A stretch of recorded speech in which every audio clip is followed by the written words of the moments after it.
Hello there. Welcome back. I'm working on the sides of the guitar now. This is the electric build, of course.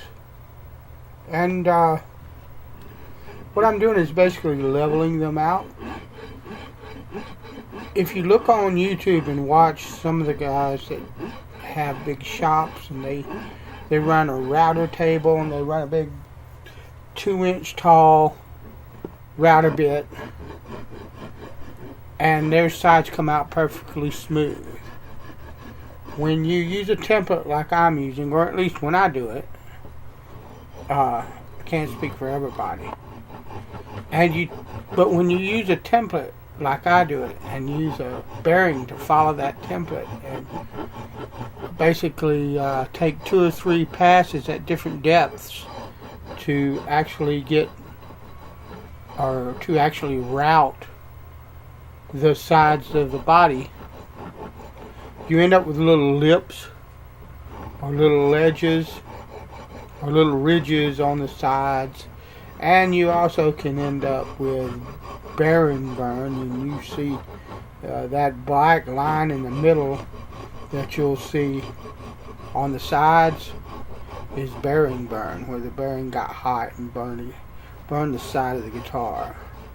And so I could take a sander and sandpaper and probably sand most of this level and flat. The sides are already 90 degrees. They just got little imperfections in them that need to be taken out. But I only have 220 grit sandpaper. I don't have any 60 grit. And so what I'm doing is I'm taking a few different rasps and files, and I'm just using that to roughly smooth the sides. I'm not looking for perfection of surface, okay? I'm just looking for 90 degrees to the top with no ridges or bumps or divots or anything like that in the side. You see me filling it with my hands. That's the best way to tell. Sometimes your eye won't see imperfections, but your hands will. Now I'm using a little drum sander that goes into a drill for this part of it, because the horns, that's what that's called, those are called, they're on the body. They are the most difficult place to get to. You can't really get to them with a sander. You have to sand them by hand with sandpaper around dowels and all kind of stuff.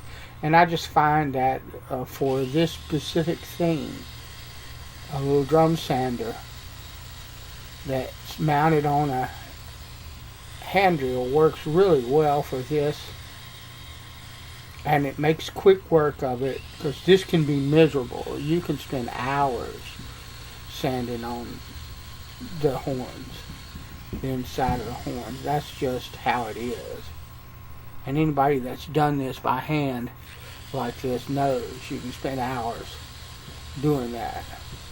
So the sander is really a boon here, and I like using hand tools, but I'm not stupid enough to believe that there isn't any place at all for power tools, and so I will reluctantly drag one out if I have to, if I think that it is advantageous to me. And it's certainly an advantage to use this sander as opposed to sanding those horns, the inside part of those horns, for an hour or two to smooth everything out. That's just not something I plan on doing. This makes quick work of them. I don't know if you can hear it, but at the time that I'm recording the voiceover, it's 9 o'clock at night. This is 4th of July, and there's fireworks. People are shooting off fireworks and stuff like that. So if you're hearing that and it sounds like a war zone, that's what's going on. Now, I use in here in the waist I use that as well because it's a curved surface, and it's just really easy to just take care of it with that.